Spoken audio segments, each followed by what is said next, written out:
پھر اللہ تعالیٰ تیسرے مقام پہ فرماتے ہیں وَهُوَ مَعَكُمْ أَيْنَمَا تَكُونُوا، اللہ تعالیٰ فرماتے ہیں میں تمہارے ساتھ ہر جگہ پہ ہوں۔ اعوذ باللہ من الشیطان الرجیم،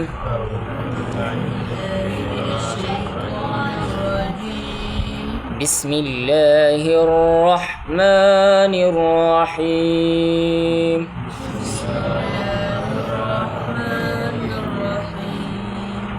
ولا يستطيعون لهم نصرا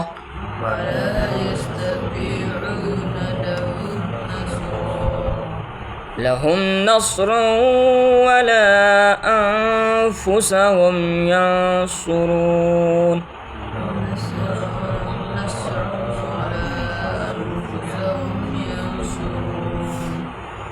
وَإِن تَدْعُوهُمْ إِلَى الْهُدَى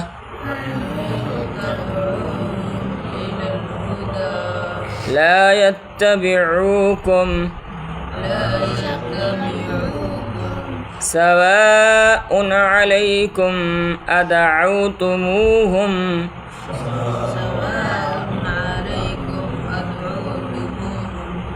أَمْ أَنْتُمْ صَامِتُونَ۔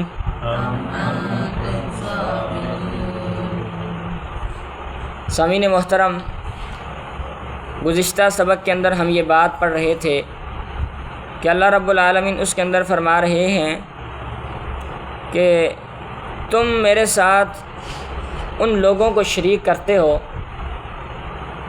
کہ جو کچھ چیز نہ پیدا کر سکتے ہیں بلکہ وہ خود پیدا کیے گئے ہیں، بلکہ ان کی خود تخلیق کی گئی ہے۔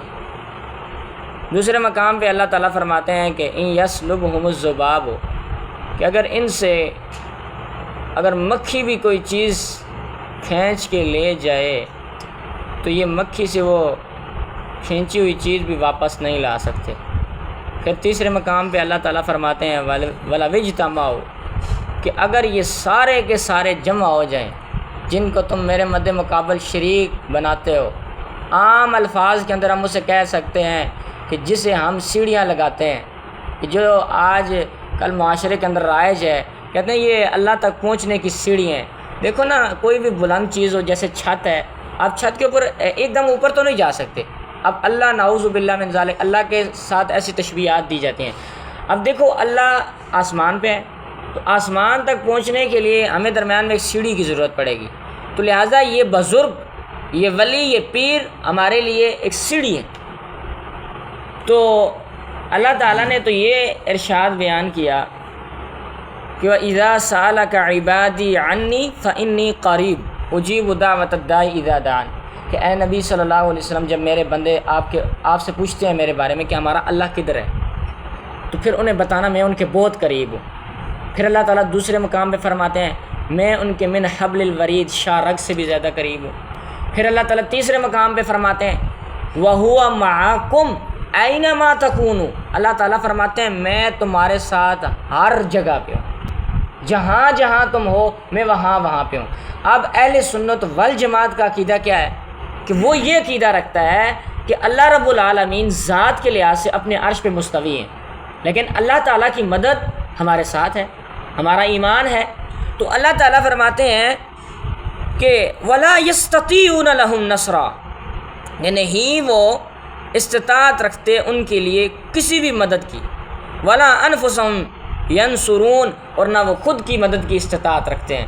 یعنی جن کو تم بلا رہے ہو، اللہ تعالیٰ وہ بتوں کو بلاتے تھے نا، اگلی آیت کریمہ کے اندر پڑھیں گے کہ وہ بندوں کے بارے میں بھی آتا ہے، لیکن یہاں پہ اللہ تعالیٰ بتوں کی تردید کر رہے ہیں۔ دیکھو کہ یہاں پہ اللہ تعالیٰ فرماتے ہیں نہ وہ ان کی مدد کر سکتے تھے نہ وہ خود کی مدد کر سکتے۔ ایک پتھر جو ہے، پتھر کس کی مدد کر سکتا ہے؟ کسی کی بھی مدد نہیں کر سکتا، وہ خود اس کے مجسمے بنا کے سامنے کھڑے کر کے ان کی عبادت شروع کر دیتے تھے۔ تو اللہ تعالیٰ کہتے ہیں ایسے نہ کرو، اللہ تعالیٰ میں سمجھا رہے ہیں وَإِن تَدْعُوهُمْ إِلَى الْهُدَى، ہاں اگر آپ انہیں ہدایت کی طرف بلاتے ہیں، یعنی جو لوگ انہیں کہتے ہیں نا ہم اللہ کی طرف سیڑھیاں لگا رہے ہیں، تو اللہ تعالیٰ کہتے ہیں اگر آپ انہیں بلائی کا حکم دیتے ہیں، بلائی کی طرف بلاتے ہیں، لَا يَتَّبِعُوكُمْ، یہ آپ کی پیروی کبھی بھی نہیں کریں گے۔ سواء علیکم، برابر ہے تمہارے اوپر، یعنی جو لوگ سیڑھیاں بناتے ہیں ان کے اوپر برابر ہے، ادعوتموہم، آپ بلائیں ان کو، ام انتم صامتون، یا انہیں دعوت دیں یا خاموش رہیں، وہ نہیں سنیں گے۔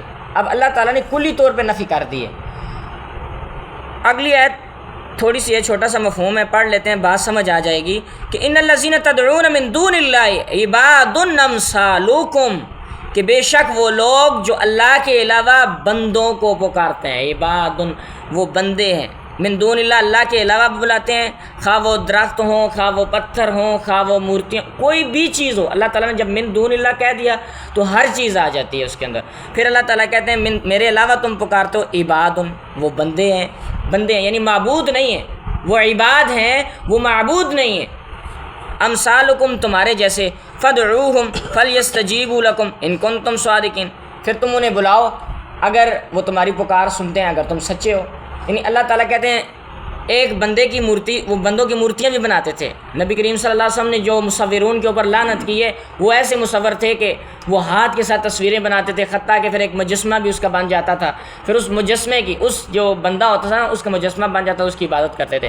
تو اللہ تعالیٰ کہتے ہیں جو مجسمہ تم نے سامنے رکھا ہوا ہے یہ ذرا برابر بھی آپ تمہاری مدد نہیں کر سکتا۔ ہاں اگر سچے ہو بلاتے رہو، پتہ چل جائے گا کتنی آپ کی یہ مدد کر سکتا ہے نہیں کر سکتا۔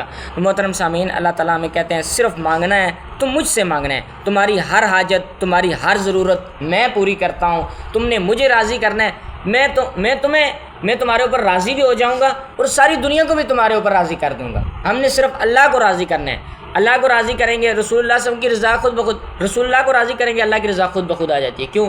اللہ تعالیٰ ہی فرماتے ہیں وَمَن يُطِعِ الرَّسُولَ فَقَدْ أَطَاعَ اللَّهَ، جس نے رسول اللہ صلی اللہ علیہ وسلم کی اطاعت کی اس نے اللہ کی اطاعت کی۔ اللہ تعالیٰ میں عمل کرنے کی توفیق عطا فرمائے۔ سبحانک اللہم و بحمدک، اشہد ان لا الہ الا انت، استغفرک و اتوب الیک۔